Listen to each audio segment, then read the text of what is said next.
Welcome to Fruity Knitting. I'm Madeline. And I'm Andrea. And this is episode 166. Fruity Knitting is your gateway to knitting inspiration from around the world, as well as some extra snippets of travel, history, and storytelling that we hope brings joy to your life and brings a smile to your face. And we have a full program this episode. For those of you with a passion for historic knitting, we've got a special treat.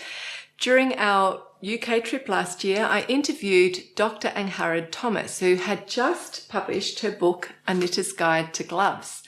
So Angharad Thomas has spent many years researching glove knitting traditions, including the Yorkshire Dales gloves, the Scottish Sanker gloves, and the very beautifully intricate Estonian gloves. And then with her teaching background, she's given very clear step-by-step instructions in this book to help knitters recreate these traditional patterns themselves, but still being able to add their own personal twist.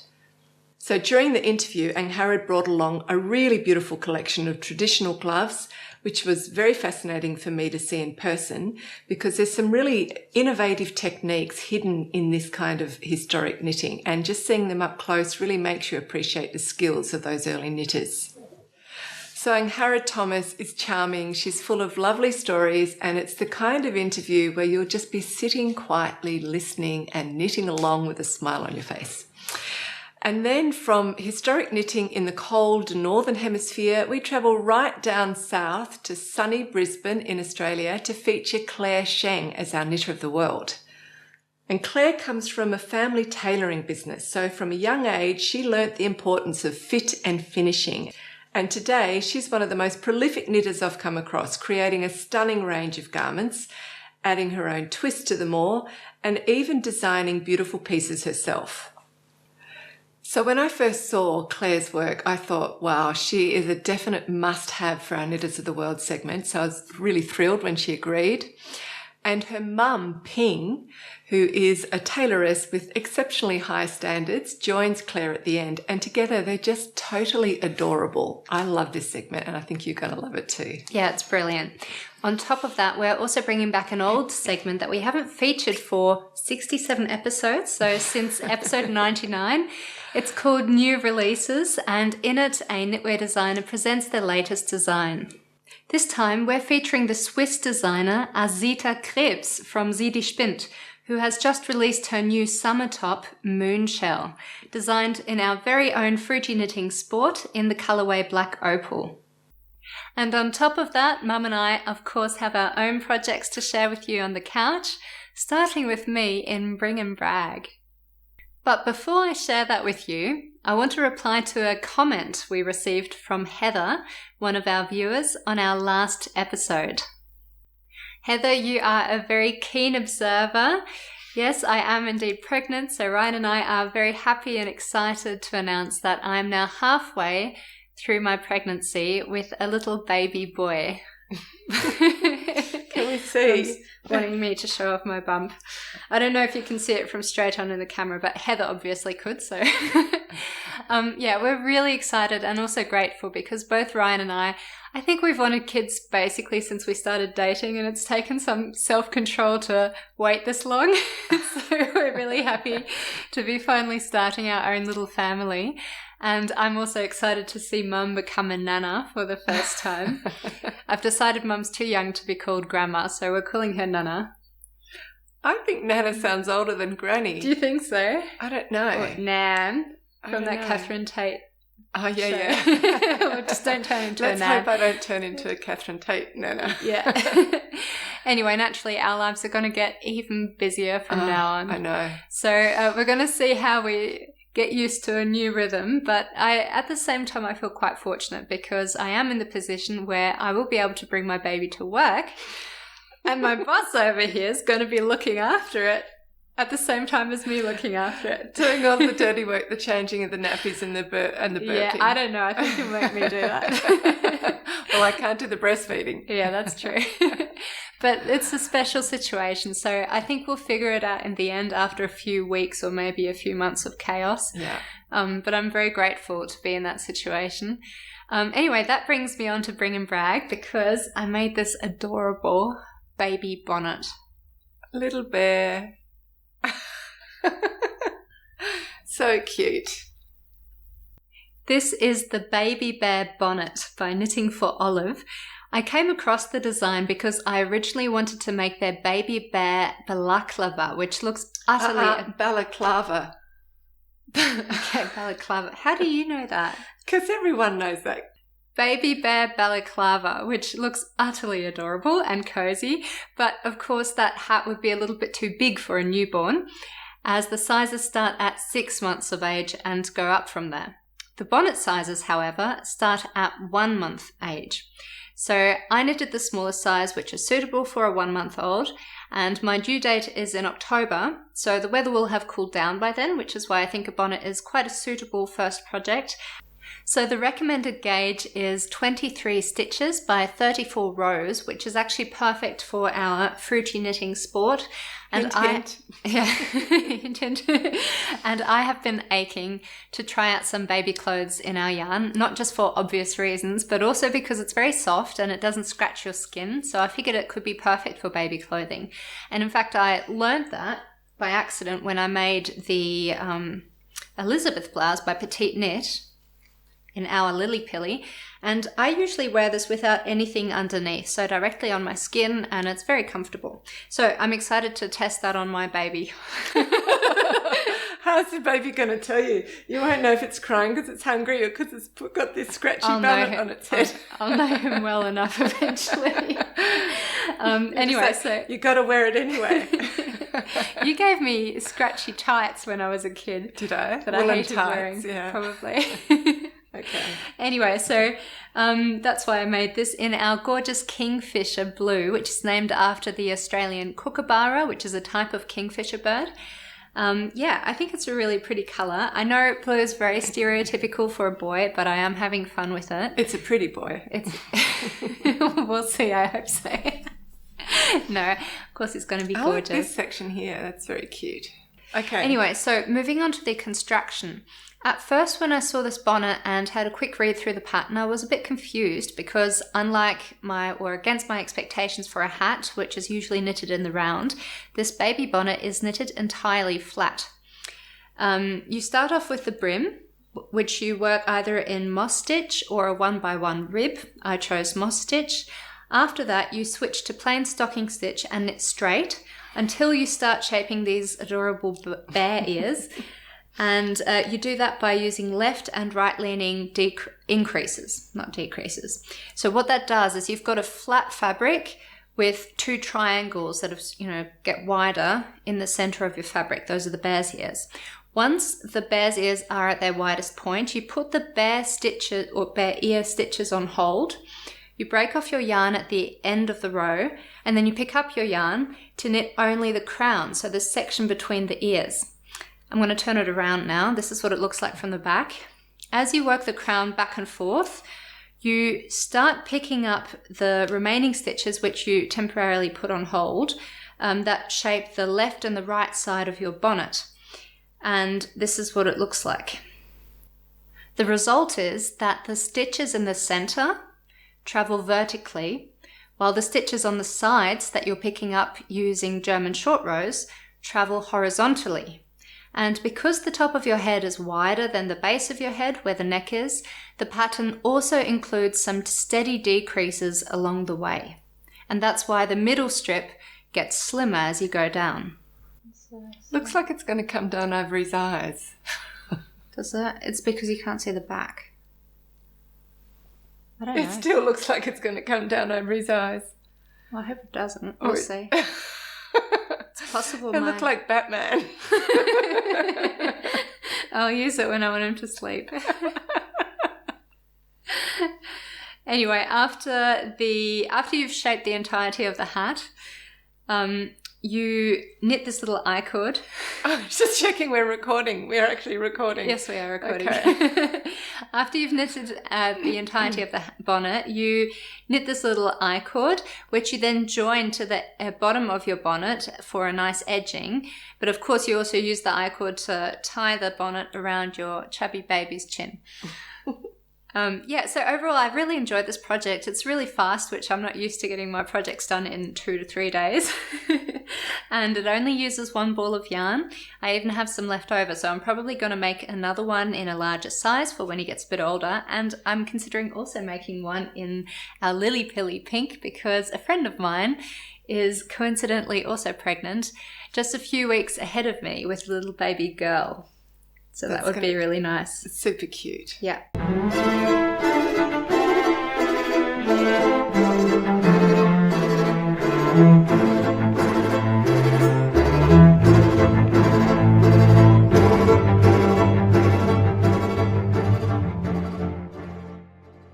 Hi everyone, I'm Claire. I am a knitting fanatic, living here in sunny Queensland, Australia. I have knitted well over 250 garments and accessories, but not all of them make it onto Ravelry. I've been knitting on and off since primary school. As a typical Chinese kid, I was hanging out at Mum's tailoring business during the school holidays, bored out of my mind. And Mum taught me how to knit just to keep me out of her hair. My very first project was a little dress for my toy bunny.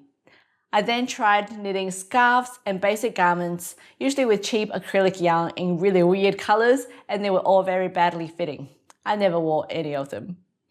I didn't really fall in love with knitting back then. It was something I knew how to do, but I didn't have much inspiration. And then during COVID, like many others, I wanted to pick up my needles again. Around that time, I found Petite Knit, Fruity Knitting and Ravelry. And all at once, it was like finding a secret world, seeing all these incredible makers creating elegant, wearable pieces. I was hooked. I went down a massive rabbit hole on YouTube, learning lots of new skills, from short rows to sticking to cables. At first, I started with simple patterns, but very quickly I became obsessed with challenging myself. And knitting ticks all of my boxes.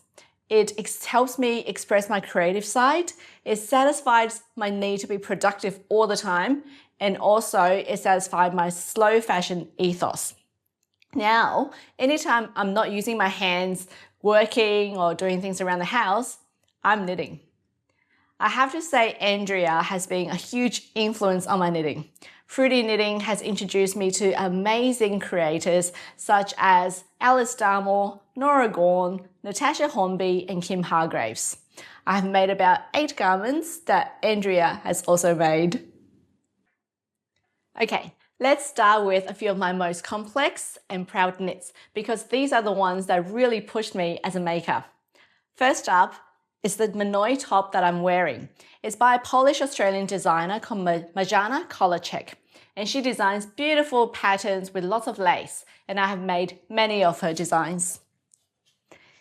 But I want to show you this absolute masterpiece, the Jane Seymour cardigan by Alice Darmore. This is from her Tudor Roses book.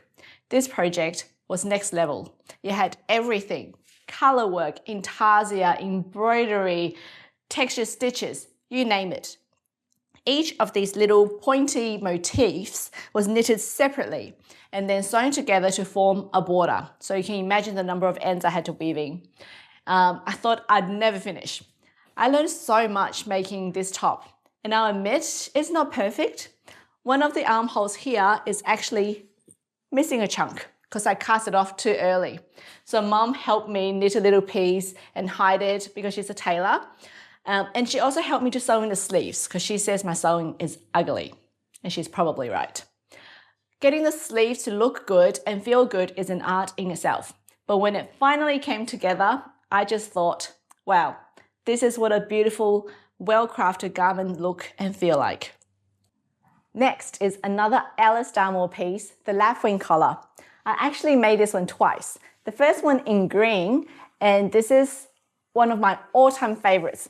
Every time I wear it, someone stops and asks me about it. Each feather is knitted separately and then joined into 4 layered tiers. It's just absolutely stunning. Then I made a second one in neon colors because why not? I do love it. But the yarn I chose in this one isn't as lofty as the original version, which is Alice Darmore's own virtual yarn's Hebridean yarn. This was a little bit too soft and the feathers look a little bit floppy. But that's just part of the learning process, right? And then there is the amazing Nora Gorn. She is my absolute design hero. Her fitted pullover with the stag head, this is from the book Knitted Cable Sourcebook. It's a favorite of mine. It combines lace, cables, and setting sleeves, and it just fits perfectly. The stag head design is so unusual, and I remember finishing it thinking, yep, this is pretty special. Another Nora Gorn piece that I adore is this ladder cardigan from the book Knit, Fold, Pleat, Repeat. It's geometric and architectural. Each piece is knitted in garter stitch and then in stocking stitch individually in really interesting shapes and then seamed together to create this beautiful sculptural shape. It's just so unique. Unlike all the trendy pieces that are out there that blur together, I love wearing something that feels like it can never be mass produced. So the front piece is knitted in one long rectangle. The back piece is a rectangle. There's another rectangle for the hem. And the two sleeves are kind of a weird trapezoid seam, a trapezoid shape. But once you seam it all together, it just creates this beautiful drapey cardigan that is so comfortable on. It doesn't roll off the shoulder and looks fantastic. Now I want to talk about adjustments because this is where my tailoring background really kicks in. My family ran a tailoring business for over 23 years, so tweaking and perfecting fit is basically second nature. For example, this summer I wanted to knit more warm weather pieces. We get about 10 months of summer here in Brisbane. So I like the look of Camisole No. 9 by My Favourite Knits, but it had a racer back, which means bra straps on show. Not for me, so I just widened the straps, doubling the stitches here.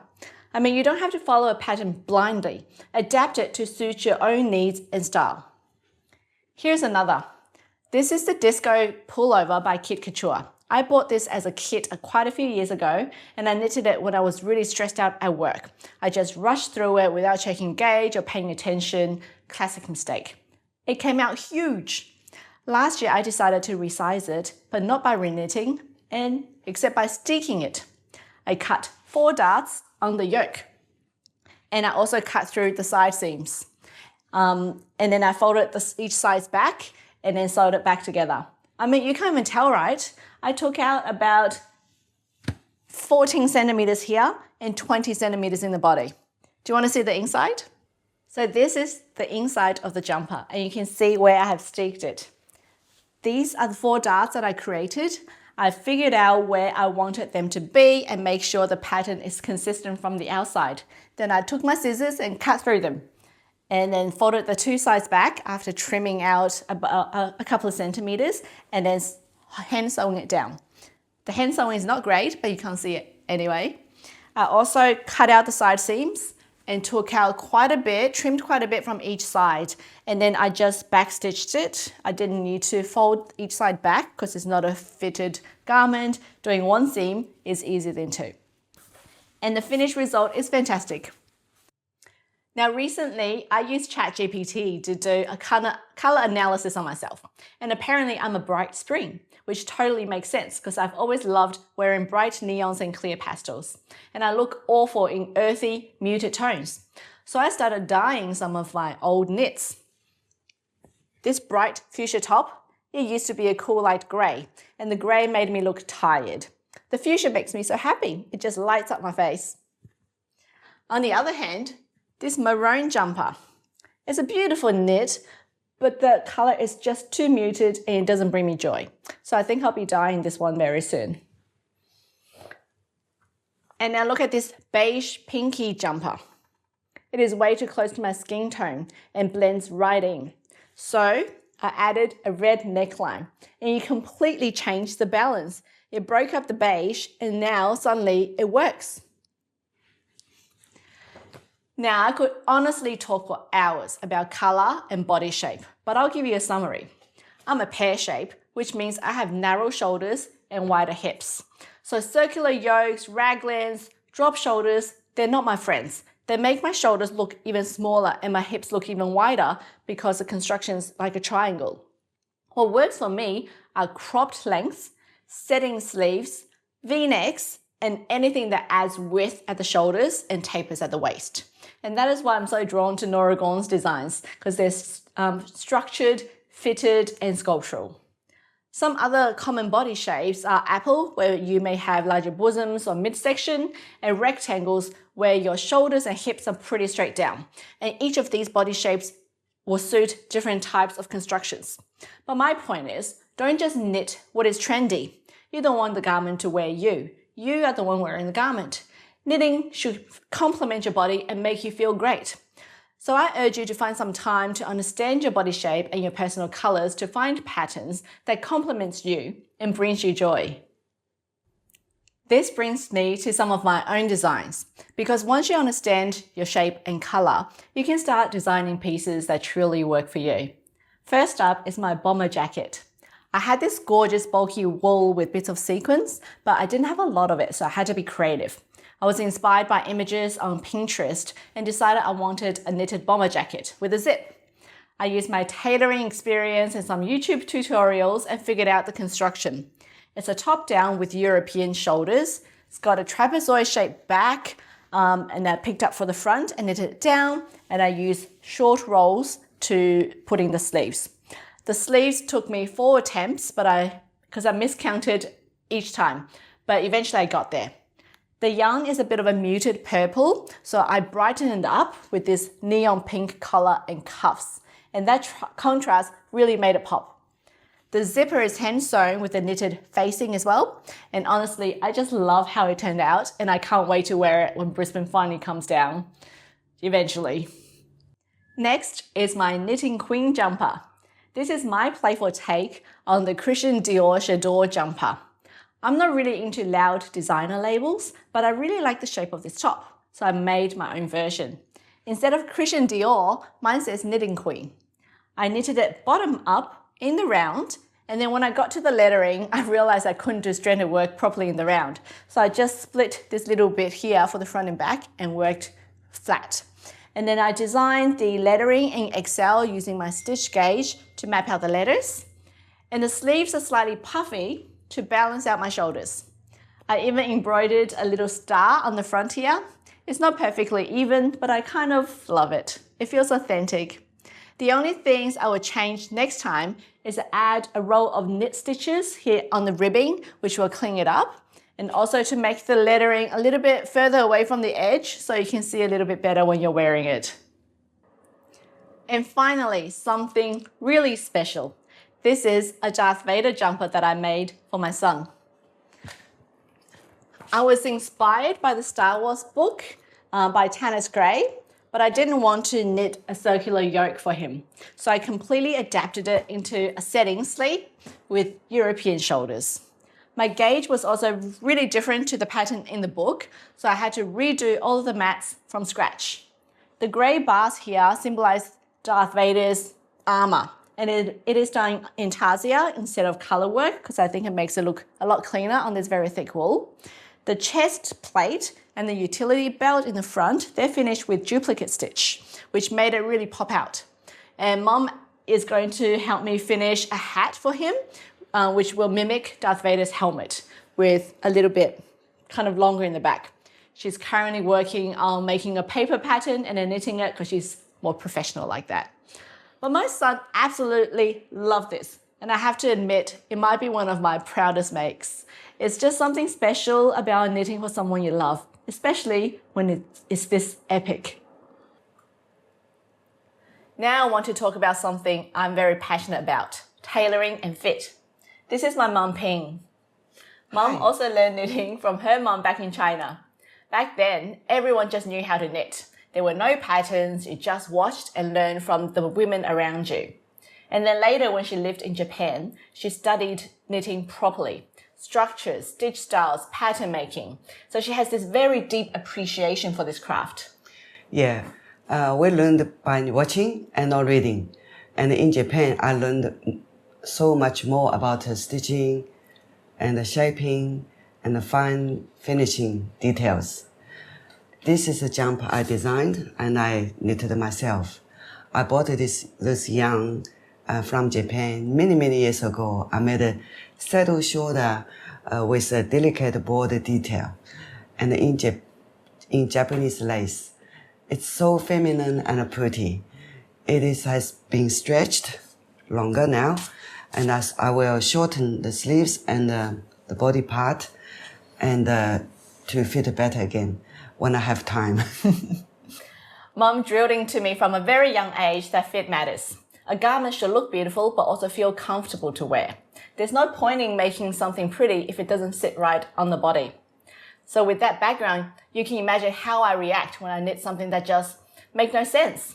I've made a few fashionable design mistakes that were great in theory but terrible in practice, like a chunky cardigan with no shoulder shaping. It just kept sliding off my shoulders and it was so uncomfortable. And then I bought these beautiful pattern ones. It was on the cover of a well-known magazine. Beautiful photos, but when I read the pattern, I was shocked. It was color work all the way around, but there was only color work in the front and the back and nothing on the sleeves. So the designer had just strand these contrast color all the way across the top of the arms, every single row, about 60 stitches of floats. I just thought, who designed this to be actually worn? That sounds so uncomfortable. How do you lift your arm? Yeah, you can't. So don't get me started. Also, don't get me started on the drop shoulder sweater craze. They all kind of just blend into each other. And honestly, they're not really flattering on most people. Well, not on me anyway. So now my rule is, if I'm going to be spending dozens and dozens of hours knitting something, it has to be something worthwhile. I want thoughtful design, interesting construction, quality yarn, and clean finishings. Now I spend a lot more time on finishing things properly, neat seams, tidy edges, proper sewing, but it's still not up to Mum's standards though. It's getting better. Your sewing used to make me crazy. True, but I've learned a lot from you, especially the idea that if you're going to make something, do the best you can. And also buy the best materials you can afford. Good material and good shaping, that is everything. If you spend so much time, use something nice. Absolutely. I don't knit more now because of my back, but I love to watching you create. Every time you show me your new project, I still check all the finishing. Yeah, every time. But I love it. You're my biggest supporter and toughest critic. It makes me very happy that you love knitting so much and you bring your own idea into it. I'm very proud of you. Thank you, Mum. I honestly think sharing our knitting has brought us even closer. I'm very happy to share this hobby with you. Well, thank you so much for watching and happy knitting. Don't wanna live in the city. My friends tell me I'm changing.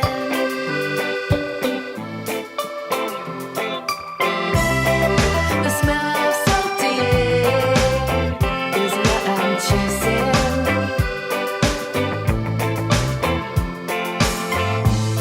You probably think I'm mad, but it feels good to me.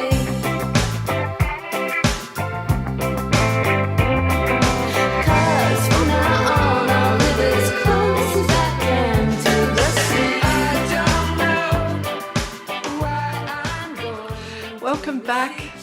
I really loved that segment. It certainly puts a smile on my face, so I hope it's done the same for you. I always get a little bit homesick whenever I hear an Australian accent, which is not very often here in Germany, actually. But I hope some of you recognise the music at the end of that segment that comes from our favourite Australian television series called Sea Change. Sea Change came out, I think, in 1998 and it ran till the early 2000s, maybe 2000, maybe 2001. So both the song and the television series is all about leaving the big city for life in a small coastal town. So that gorgeous scene at the end of Clare knitting with the Brisbane backdrop, skyline behind her, doesn't really fit with the music, does it? But we were feeling very nostalgic. Yep. And we just thought we'll use the music anyway. And Brisbane's close to the ocean, so... It is. And it also has an Australian theme, so I think we get away with it. Anyway, in just 2 weeks' time, Claire and Ping are travelling all the way to Austria to attend our Austrian Alps knitting retreat with Nora Gon. And as you've just heard, Nora Gon is one of Claire's knitting heroes, so she's super excited to be attending Nora's workshops.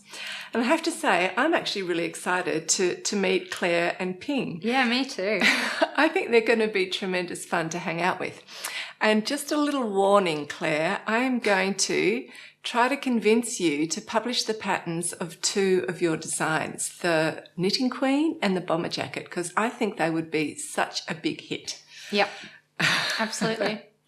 Now, moving on, if you've watched our show before, then you're probably aware that the Fruity Knitting podcast is entirely crowdfunded. So that means viewers like you help us to continue produce this show by making a small monthly donation. To support us, you can choose from 3 different membership tiers. We have our Hebrideans, Merinos, and Shetland patrons. And as a small token of our gratitude, we also try to provide some fun bonus content and benefits, such as discounts and live events. Our Shetland patrons can attend these live events online, while both Shetland and Merino patrons can also listen to the event later as an audio podcast. Now, I'm mentioning this because just last week we had a really interesting live event with the German hand spinner Shanti Manu, who we also interviewed on the podcast here on YouTube back in episode 163. Shanti has so much to share, and this is actually one of the rare opportunities you'll get to listen to her in English because her YouTube channel is German. The event was a lot of fun, and so I highly recommend that you have a listen. Our Fruity Knitting Live audio podcast is available to Merino and Shetland patrons on patreon.com/fruityknitting in the collection called Live Event Audio Podcast. So the Fruity Knitting podcast is much more than us just sitting on the couch once a month for a spontaneous knit and chat, although that would be a lot easier. It's a fully prepared and high quality program. It features interviews with passionate knitwear designers and handcrafters, as well as fibre farmers from all around the world.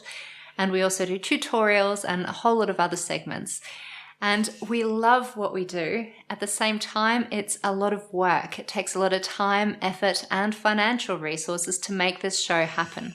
We think it's worth it, but we do need your help. So if you enjoy the program, please support the show by making a small monthly donation. You can visit patreon.com/fruityknitting and choose one of our 3 membership tiers to do so. Thank you very much for your support, and let's move on with the program. Yes, but first of all, I also want to thank the patrons. We really appreciate you. Yeah. Okay, so like I said earlier, in 2 weeks' time, we're travelling down to Austria to host 2 knitting retreats. The first one is with Nora Gon, and the second one is with Jeanette Hussain from Hussain, Hussain, I think.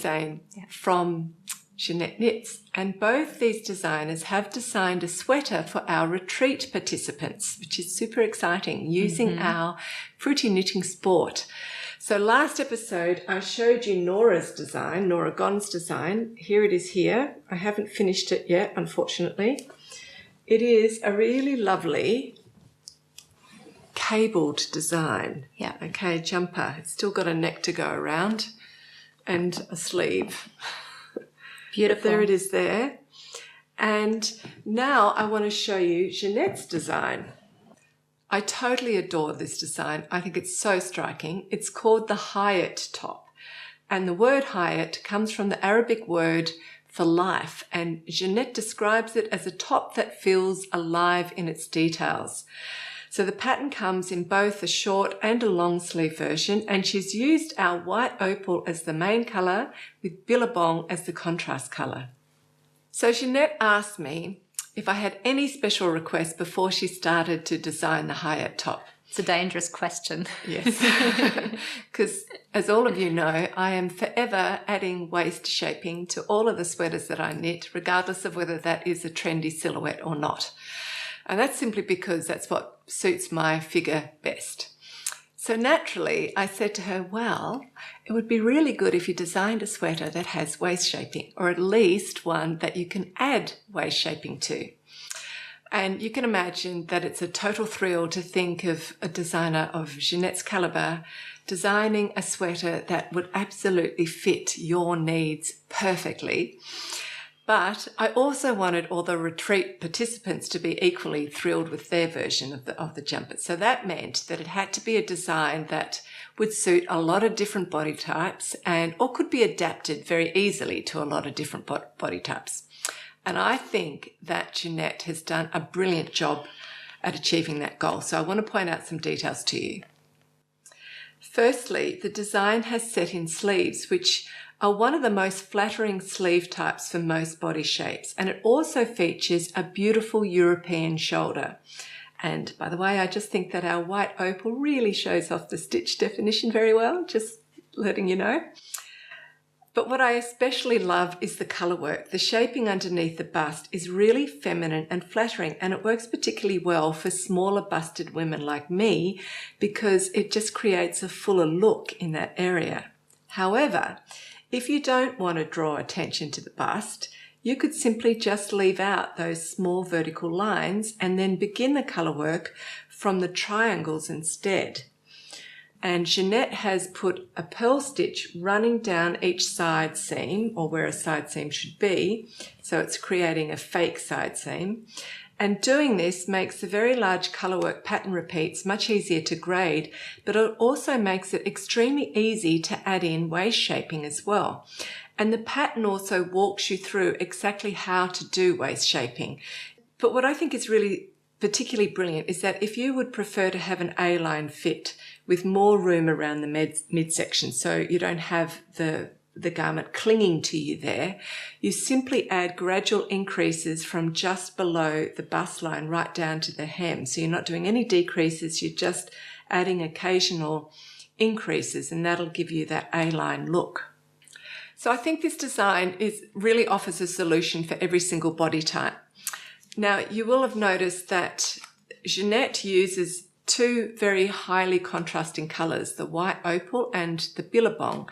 And that just means that the colourwork pattern stands out in a very crisp way. You can see every stitch of the colourwork pattern.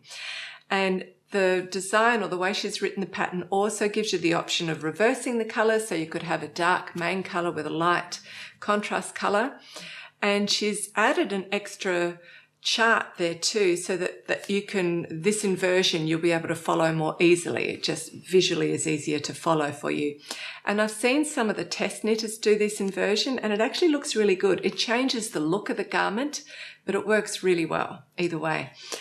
So I have used two colours that are less contrasting.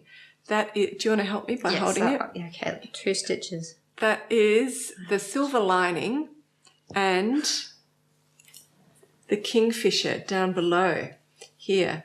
So if I was to take a black and white photo of this, you wouldn't see a big difference. It's a much lower contrast. And so therefore the pattern doesn't stand out in such a crisp way. It's sort of a softer aesthetic, but I still actually really like it. I think these colours go super well together. And one of the reasons is that there's a little bit of this kingfisher blue in this silver lining. So when we created the silver lining, it's mainly white. It's got a tiny little bit of black in it.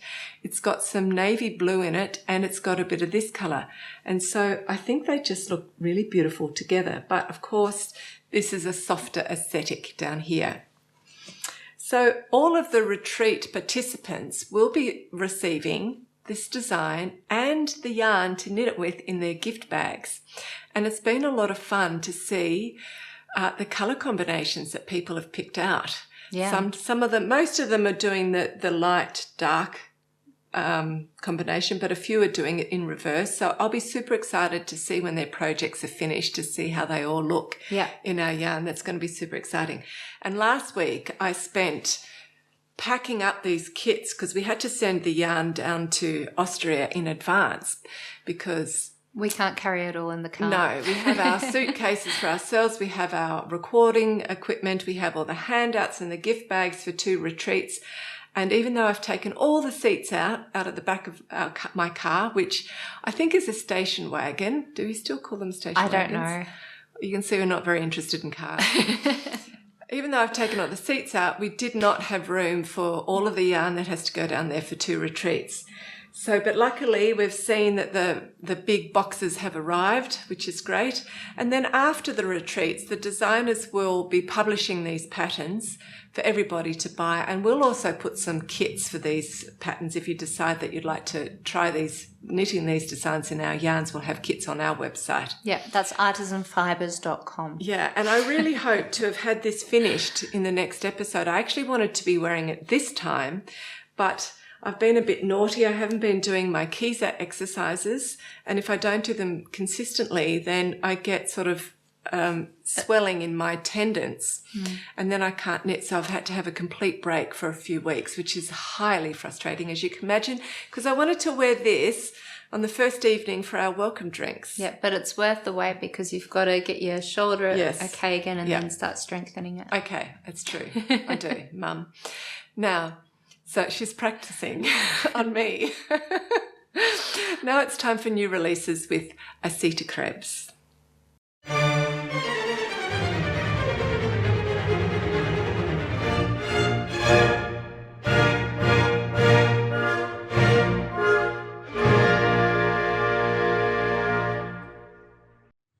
Hi, I'm Asita, the designer behind Sidispinnt, and today I love to show you my newest design, the Moonshell tee. I knitted this design in the Fruity Knitting Sport in the black opal color, and I really enjoy the work with this yarn because of this special coloring and also because it wears really nicely on my skin, even though I'm a little bit sensitive with wool directly on my skin. I chose a little bigger needle size than recommended. I met the gauge of 22 stitch on 28 rows because I wanted to create a more summery, airy fabric. The inspiration behind this tee is feeling like a walk on the beach at night, collecting some shells and enjoying the lights over the ocean. The construction is knitted button up. We start with an easy lace pattern and combined with twisted stitches. So adventurous beginner can totally do this tee. Then followed by an easy stockinette stitch until the underarms, where we split up for front and backs. Then we shape the neckline with some decreases so it looks very neat, and then followed by short rows from the shaping of the shoulders. The short rows are hiding a little bit in the garter stitch section on the shoulders, and then we join both shoulders with a modified 3 needle bind off. That means you see the seam of the 3 needle bind off on the shoulders. At the end we pick up stitches for the neckline and for the sleeves and make some garter stitch rows followed by a twisted stitch ribbing. It is a cropped top. It wears nicely with some high waist jeans or a skirt. But if you are like more length, it's so easy to adjust. Just make some more stockinette stitch rows in this section. I wanted to design a easy wearable top who is timeless and works with every wardrobe. So thank you for watching my newest design, and I'm happy to see how your version is turning out, and happy knitting. Bye! I don't know why I'm going through sea change. I'm reaching out to the sky for sea change. So you may also recognize Azita Krebs, Sidispinnt, from our previous interviews at the Swiss Yarn Festival, because together with Merit Butzberger, Azita organizes the Swiss Yarn Festival, which we've covered quite a few times now. It's probably one of our absolute favourite Yeah. Festivals. yarn festivals. Yeah, it's a beautiful venue, and the vendors are always great as well. So yeah, Azita has also designed some other really beautiful garments.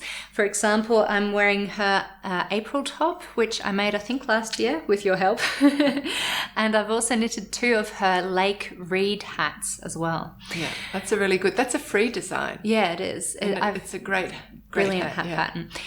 So I'm very tempted to make the Moonshell tea as well. I think I would make it in the wild mint, which to me is a very summery, fresh colour, and it always reminds me of chocolate peppermint ice cream. Chocolate peppermint. Yeah, or chocolate chip peppermint ice cream. Yeah. Chocolate mint ice cream. Because it's so yummy and fresh. Okay, as you might have noticed, we've done no cuts and retakes this episode. Yeah, we set ourselves a new challenge. And Azita is kindly offering our Fruity Knitting patrons a 30% discount on the Moonshell tea, which we're really excited about. It's knitted in our sport weight yarn, and if you would like to make it in our Fruity Knitting Sport, we have kits available on artisanfibers.com with a link to Azita's pattern included. So now it's time for us to say goodbye to you. I hope you're having a wonderful time knitting, not too hot in the summer. Yeah. And we're very much looking forward to spending time with you again very soon. Yeah, thank you for spending time with us. Bye. Bye.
Welcome to Fruity Knitting. Today we're diving hands first into the fascinating world of gloves. Throughout history and across cultures, glove-making traditions have developed, each with their own unique style. And depending on the context, gloves have symbolised everything from love and peace to a challenge to duel. And to learn more about this, we're joined by designer and researcher Dr. Angharad Thomas. And her book, A Knitter's Guide to Gloves, explores the history of glove knitting and also offers step-by-step instruction on how to recreate traditional glove patterns, but with the freedom to add your own twist. So I'm very excited to have you on Fruity Knitting. Thank you for coming. Thank you. So let's start by you telling us how you became interested in researching the history of knitting gloves or glove knitting, and then can you give us an overview of some of the types of historical gloves that you've seen? Yeah, certainly. So this pair were the first pair of patterned knitted gloves that I saw, and they were given to me by a friend who knew I was a knitter. I was actually making my own garments on a knitting machine then, but I've always hand knitted as well. So she gave me this pair, which she said came from Yorkshire. I'd never seen anything like them. They were so fine, and this is in the early 80s, so it's a long time ago, you know, before we could get everything on the internet. Yes. So I was just fascinated by the patterns and the fineness of the yarn. It's a pure wool. This 2-colour rib, I'd never seen that before. And I had also read about Yorkshire Dales knitting because it was famous for that, and there are knitted gloves there too. And so I thought these were Yorkshire gloves, but they're not. They're actually in a pattern that comes from a town called Sanker in Scotland. And after that, I was doing a sort of portfolio career. I was teaching and I was doing some knitting, as I said, and I made a little bit of time to go and research other gloves in museums in Yorkshire. And I still have my notes from those visits, and it was so exciting. It was really, really interesting. And then that all got parked, and I did a master's in knitwear design in the mid-80s, and I worked as a knitwear designer, and then I taught design and textiles and so on. So coming back to about 10 years ago, I started knitting gloves again, and I suppose I just got so fascinated that I knew about the historical gloves, and this is interesting because the things that get kept from history, if you like, are the precious things, the things that belong to important people. So there are some quite well-known gloves knitted in silk, which these are as well. These are contemporary, these are from my book, but they have a pattern on them that's referencing a historical design, and the tips of the fingers are from a historical pair. Okay. So when I came to write the book, thank you, they're an excellent way of looking at the history of knitting. And let me just find the page. So I cover this because these gloves belonged to bishops and were very important and were sometimes buried with them. They've come down to us, and they represent a really important period in the history of knitting. These are not knitted. These are actually made using a needle and a thread, using a technique called loop knotting or loop netting, or sometimes knarl binding. But these, from maybe a century later, although they've been terribly poor condition, they're still on display in a cathedral in Toulouse, and these are true knitting from about probably the 12th or 13th century. Okay. None of this has been dated accurately. But you'll see a lot telling you that knitting is very, very historic and goes back thousands and millennia, and that's just not true. No, it's much more recent than that. Yeah. So then after these gloves, you get to these, which are a very, very typical pair of, these are called liturgical gloves, and these are preserved again south of Toulouse in the Tresor, which is like the little museum bit of a cathedral. And the knitting developed, I think, once they could do two colours in the row, and you can see that this is stranded knitting in the photo where the cuff because you can curls see back. the backside of the knitting. Yeah. So these are very, very fine silk, and the gold is a silk core wrapped with gold filament. I mean, incredibly fine. And this pair belong to a particular bishop, but they have survived down the ages because of that. Would you still say that is looping? No. That is this definitely knitting? It's definitely knitting. Okay. Yeah, it would be incredibly hard to make those patterns using looping. Yeah.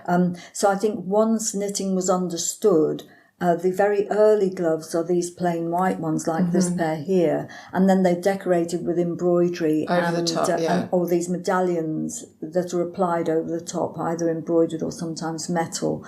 But once they could, whoever it was who knit them, we've no idea, which is a big mystery to me.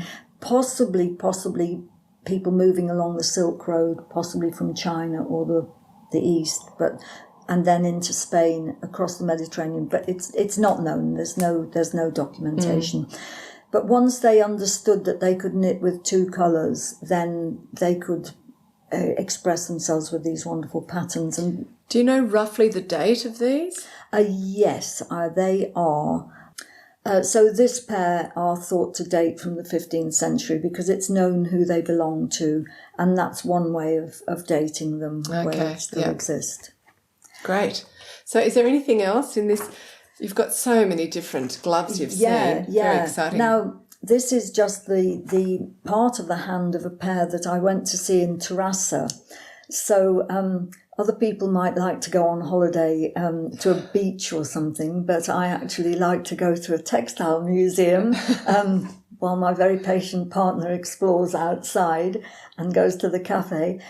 So that in the Textile Museum in Terrassa, they have about 4 pairs of liturgical gloves, and this pair have been documented quite well because they're quite extraordinary. You can see that there's wording knitted into the fingers across there, and possibly the name of the person who knitted them, although again, this is not known. I mean, there's such a lot not known about these gloves, but this pair have been researched by one of the curators at the Terrassa Museum, and it's thought that, and again, they're silk, and this very, very fine gauge, less than 1 millimetre per stitch, very, very fine. And they're thought to date to about the late 17th century. Okay. And the really interesting thing that happens here is that you get these very intricate patterned silk gloves, and in the Glovers Collection Trust, which is a collection in London, you've got 2 pairs that are almost identical to each other, very, very ornate and patterned, but one is liturgical, belonging to the clergy, and the other is a fashion glove belonging to somebody in high society. Yeah. So they are a fabulous pair, I think. And very quickly, there is the Gunnister from Shetland. Yes. And they were preserved in peat, weren't they? They were. This poor guy must have died of pneumonia or died of hypothermia or something. And his knitted clothes got preserved. Yeah. Well, unfortunately, the peat bog was the correct conditions for his body to dissolve, apart from apparently 1 or 2 fingernails, but for his clothes, which were wool, to be preserved. And he had That's fascinating.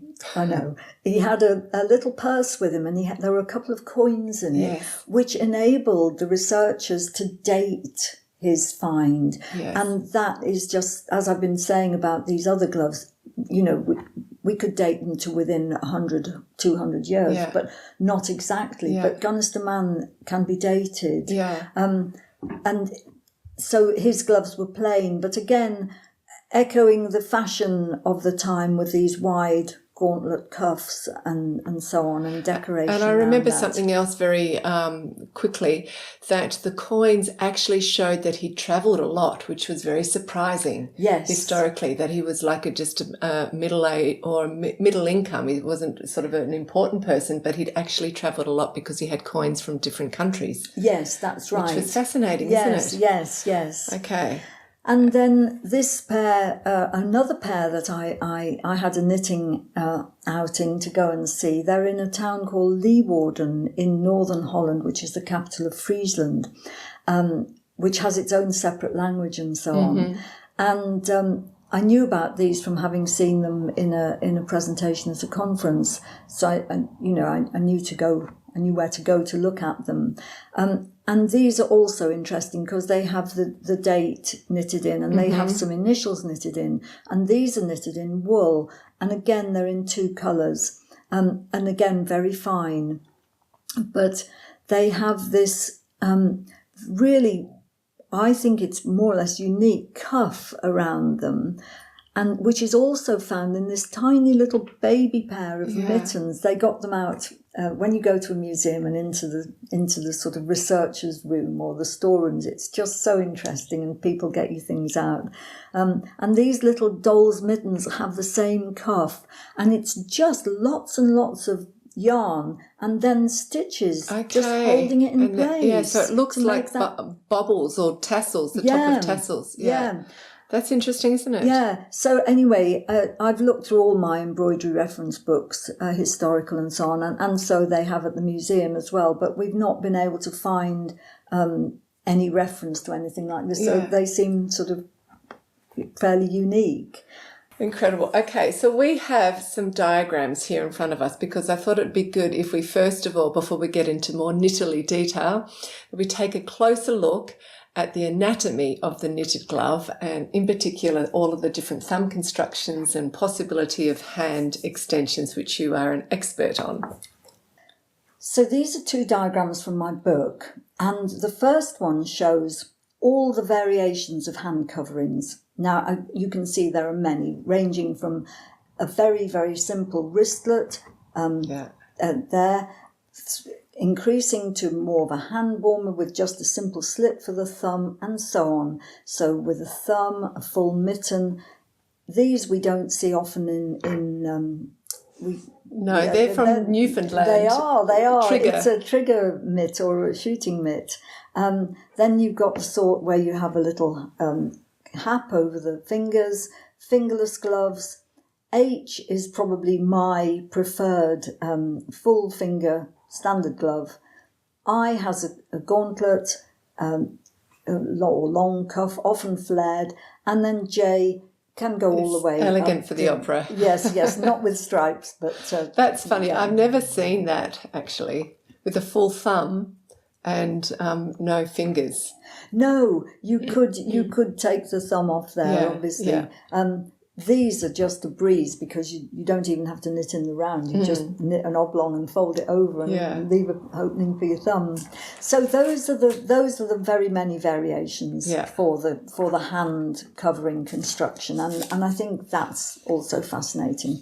So the standard glove itself, you've got to decide when you're writing a pattern or whatever, a little bit like when you're playing the piano, what are you calling your fingers? Are you calling them 1, 2, 3, 4, 5, or are you calling them thumb, 1, 2, 3, 4? Yeah. Are you calling them, first finger, whatever, ring finger, little pinky, and so on. So this is the anatomy of a glove with you can see various elements of it, and you can see them here in this pair, which are the first pattern in my book.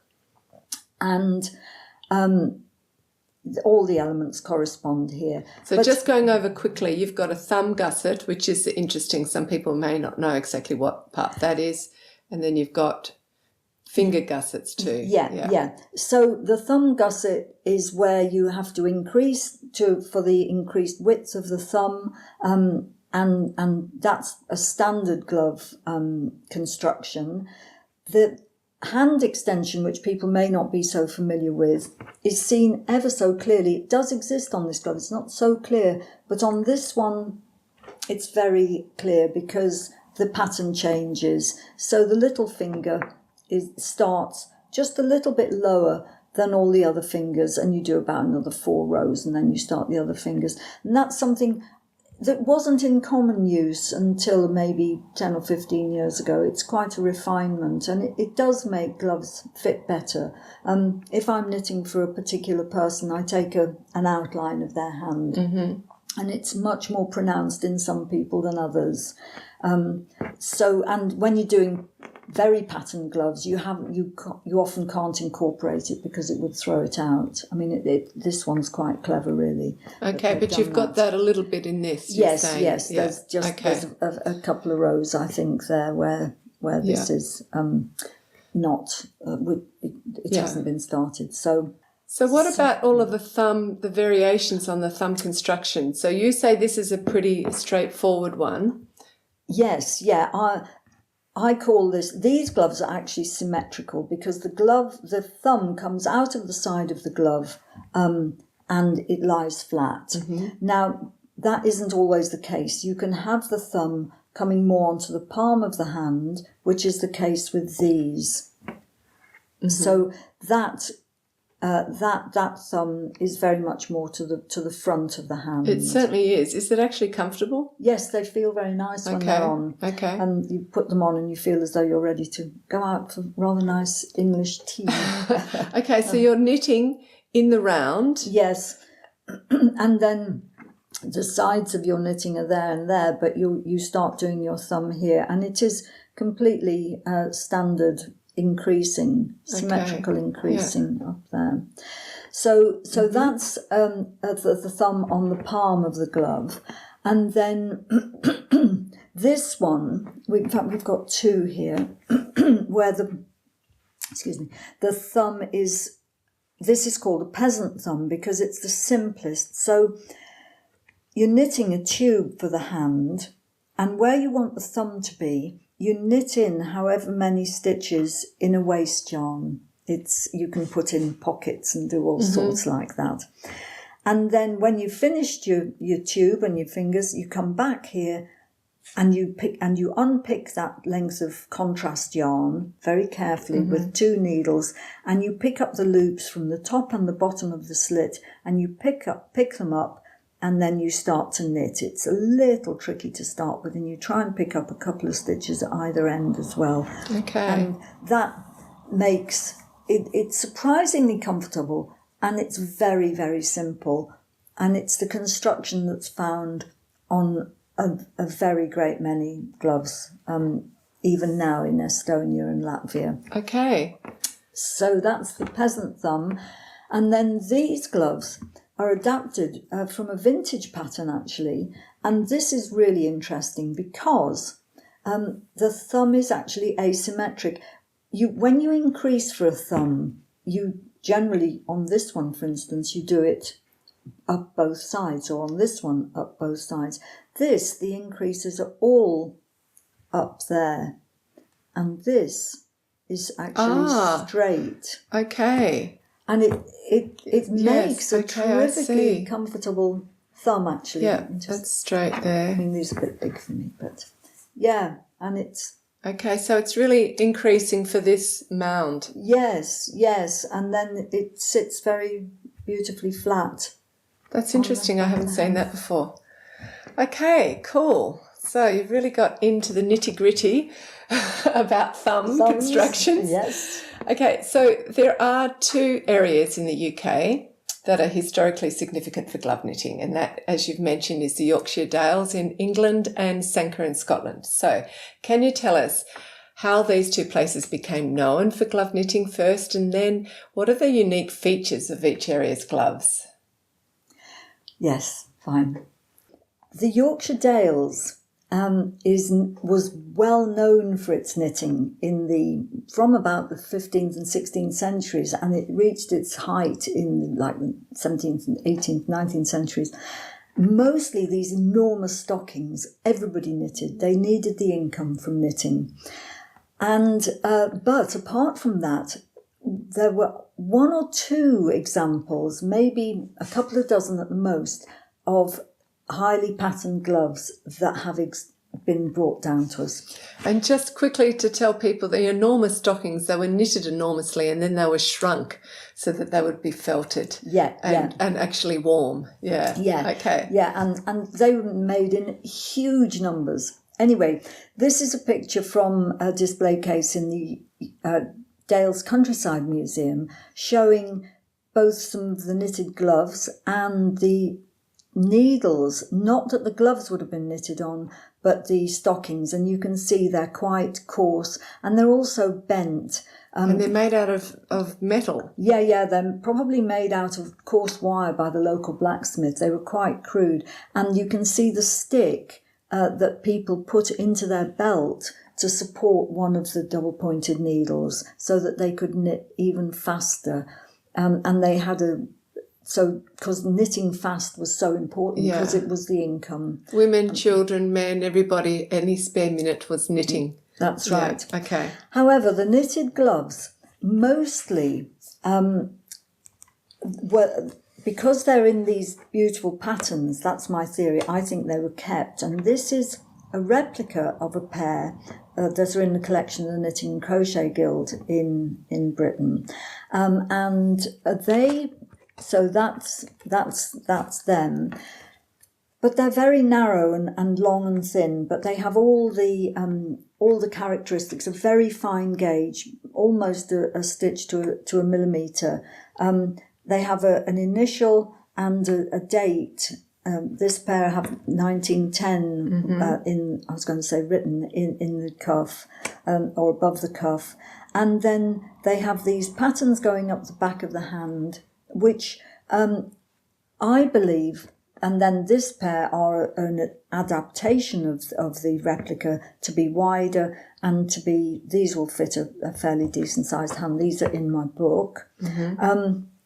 These, I believe, and most of these in the case these were knitted by a woman called Mary Allen, who lived in the village of Dent, which was so well known for its knitting that they were called terrible knitters of Dent. Terrible, not as in bad knitters, but just because they did it all the time. Because they did it so fast. Yeah, that's right.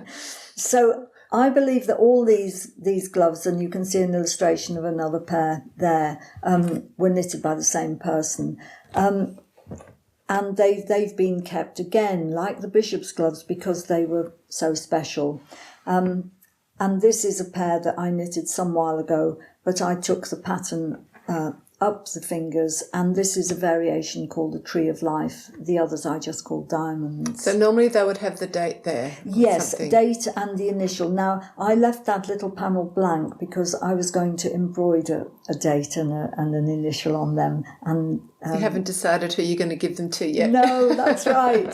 Going to be a special Okay. person. Okay, so just to summarise, it's very typical to have dates, names, patterns like these going up the back of the hand, but maybe not up the fingers. You did yours up the fingers. Yeah, that's my variation. Okay, and for then that.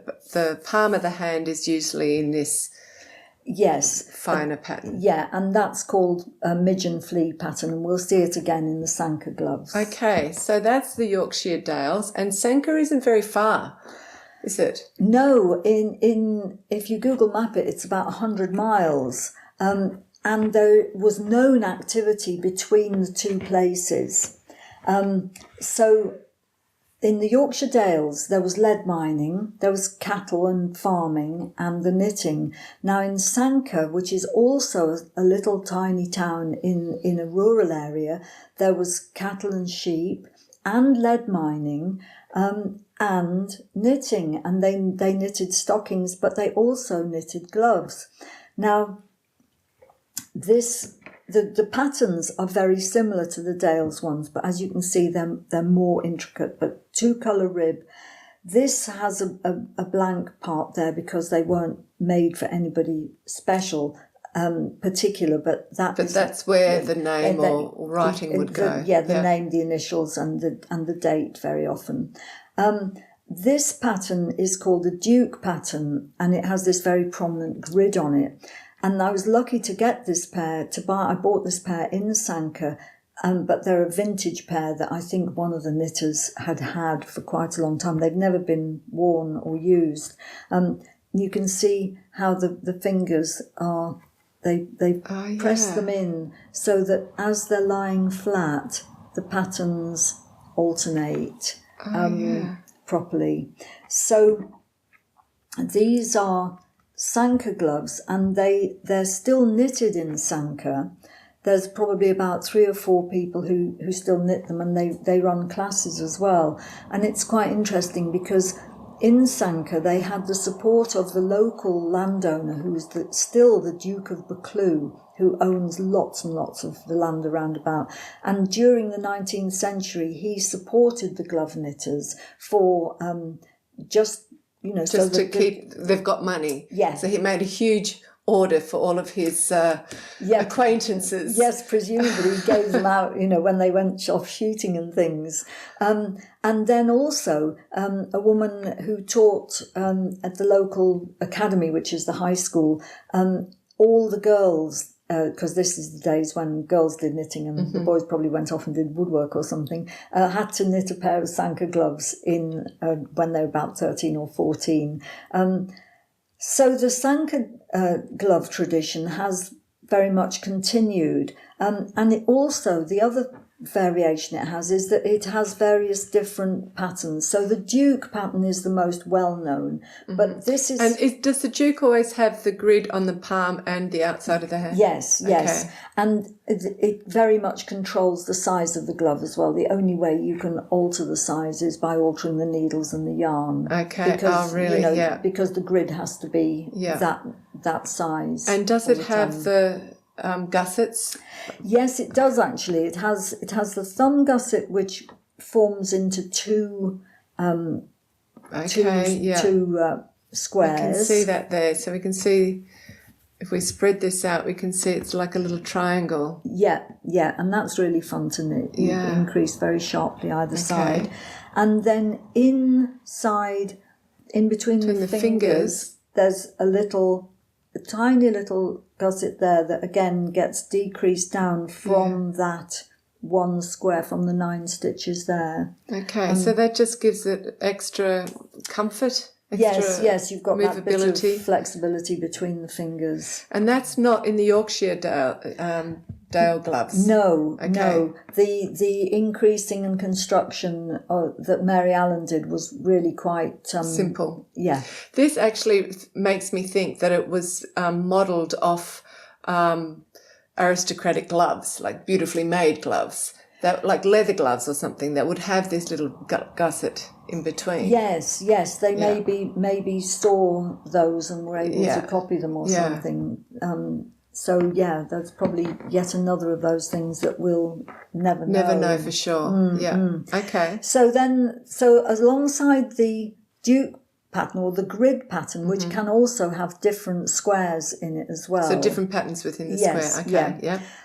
There are various other patterns, and these patterns for Sanka gloves have been published, and I show that in the book because that's again an important aspect of them being preserved. So we've got Peyton and Baldwin's put out a pattern in 1954, People's Friend in the mid-50s, and the woman called May McCormick is also issuing her own patterns at the moment, and I think she was on the BBC a little while ago. Okay. So the patterns are very much being documented and preserved, and there are variations. So this is a Midgeon Flea, this is the Prince of Wales, and this is a Shepherd's Plaid, and it has this lovely, they always put a contrast cuff in.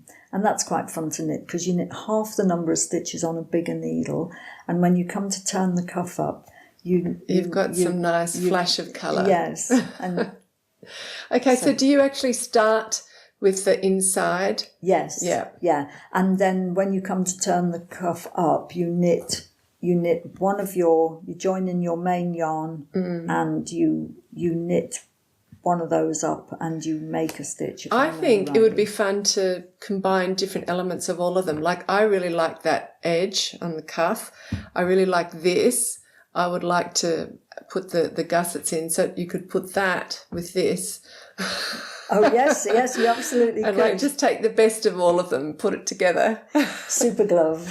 Yeah, okay, that's so interesting. Now, Estonia is also known for their very beautiful traditional glove designs. So can you tell us what role gloves played in daily life and as part of the national dress, and also what features make them distinctly Estonian? Mm-hmm.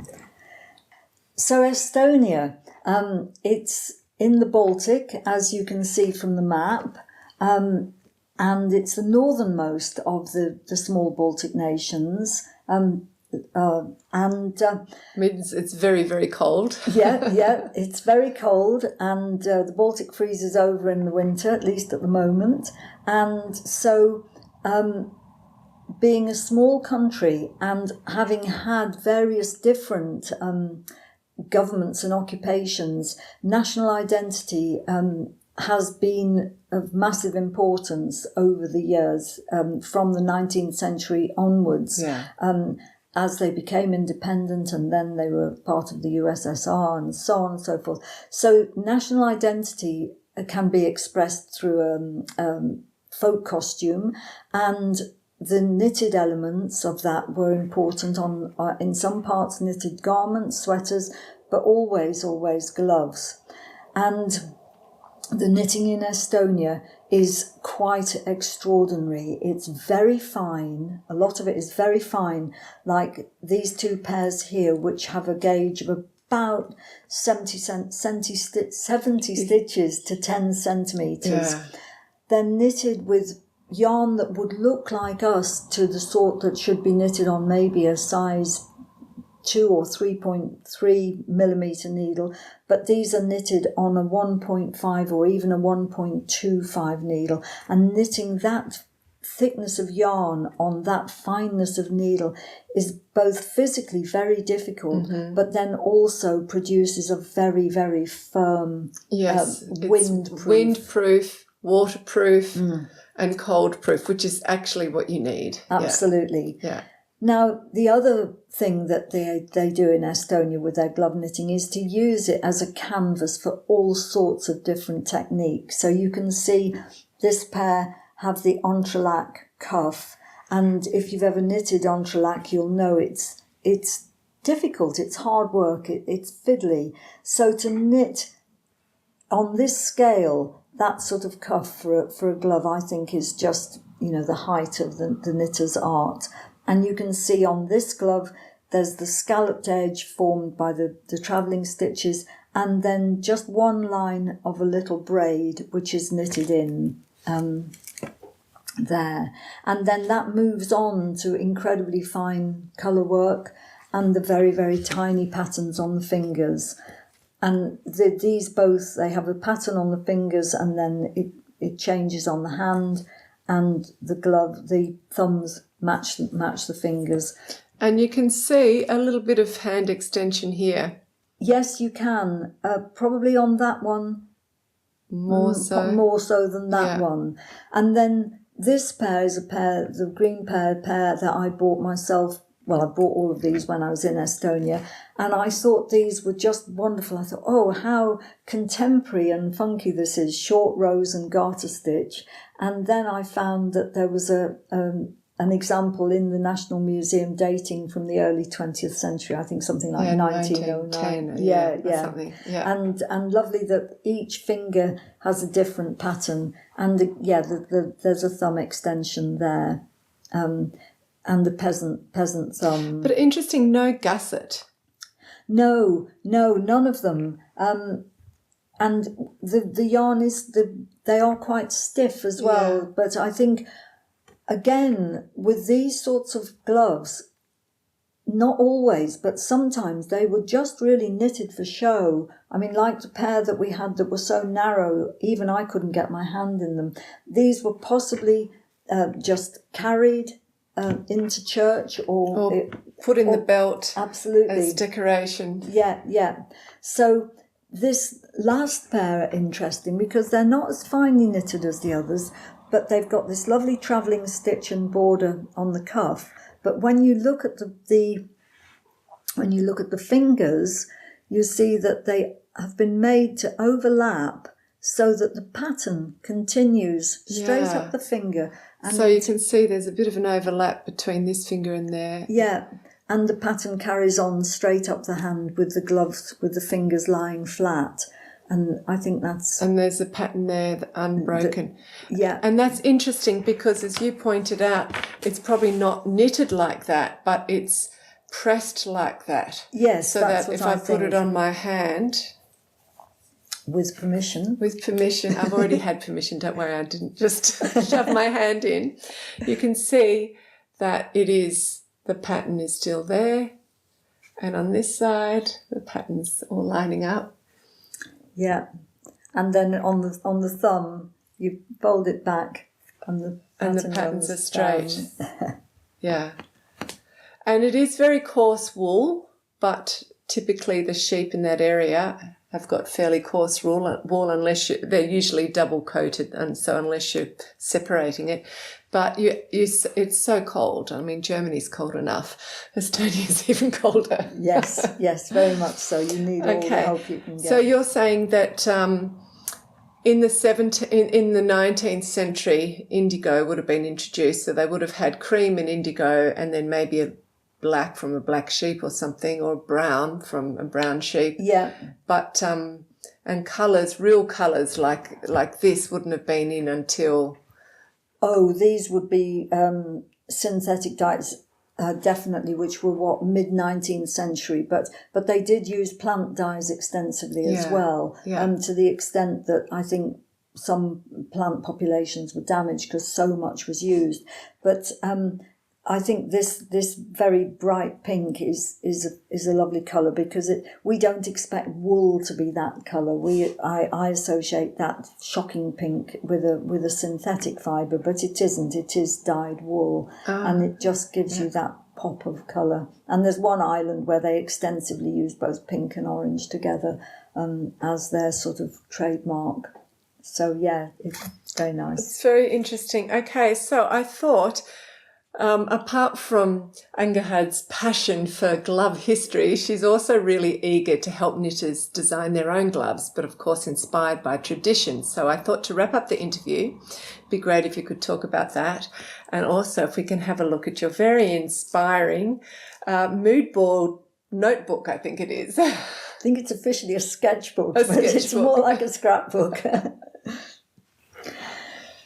So, designing gloves and designing knitwear really is, designing anything actually, is one thing I'm really, really keen on. And I love giving workshops or just prompting people, makers, to just have a think about what they can do to put their own stamp on things. And it doesn't have to be complicated, and it doesn't need complicated materials. So this is just a page from a sketchbook from quite a while ago, but it's just coloured pencils, and I'm lucky, I've got a big book of coloured pictures of the quilts of Gee's Bend, which are the quilts that were made by black women in the southern states and are still being made now.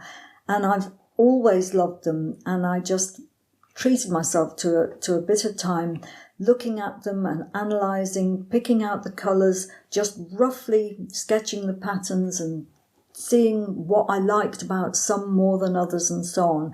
And then going through the stash and pulling out colours. So that was the start of it. And then I used a little template for a little hand that makes it very, very quick to just draw a whole page of them. Yeah, and then start colouring And in. then you can colour them in. And that really is the best bit. And you've just grouped together different colours to see Yeah, of what combinations you could do. yes, and a few, yarn wraps, just little lengths of yarn, thinking about how you would turn them into. And I think at this time, I was thinking about making them on the machine. And in fact, I did get as far as swatching some of them. Yeah, here's one. So that's one that actually was made into a pair of gloves. Okay, so that's inspired by this. This, yes. Yeah. And of course, on the machine, it's very much quicker. And this these- looks like it was the original quilt, is that right? Yes, yeah, this is part of it. I do a lot of, if I'm doing this sort of work, I'll colour copy or I'll photo from things or use things that I can cut up and not be at all precious with. And also, just make little swatches and staple them onto your source material, and then you've just got them there. And this is really, for me, to explore with. It's just like little things that you can come back to and get inspiration from. That's very graphic. Yes, it's a lovely one, isn't it? Yeah. That one, that sort of herringbone design. And so, these might be little patterns. I mean, look how that's gone into, it looks like a Sanka pattern. Mm-hmm. You might use those patterns just around the hand, or you might use them just on a cuff. I mean, if we're talking gloves, but you could equally apply them to whole garments as well. Yeah, I mean, yeah. that would go fantastically into a big jumper, wouldn't it, with the big wedges. And so I'm just very keen to explain to people that this is it's fun and it's not scary, and it doesn't need anything more than some coloured pencils and your stash and a kid's notebook, drawing notebook. It really doesn't need anything special to get those ideas going and Yeah. to start creating something that's completely your own. Yeah, okay.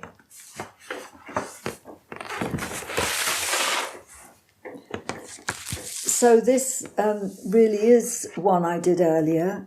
From the dates, you'll see over 10 years ago, but I was very much very involved in knitting the traditional gloves, but also branching out into making my own designs. And this is as I was saying, a colour copy, or it's nothing special at all, but it's a special place in the Welsh mountains. That was my starting point. And so I had ideas about the colours, which you can see I've taken here, but moving into these browns. And I think this process is so important because it gives the finished object, it just gives them depth. And I was exploring a part of Wales that I'm very fond of as well. I wanted to put the name of that in. It's Carmarthenshire, Sir Gar in Welsh. So that's the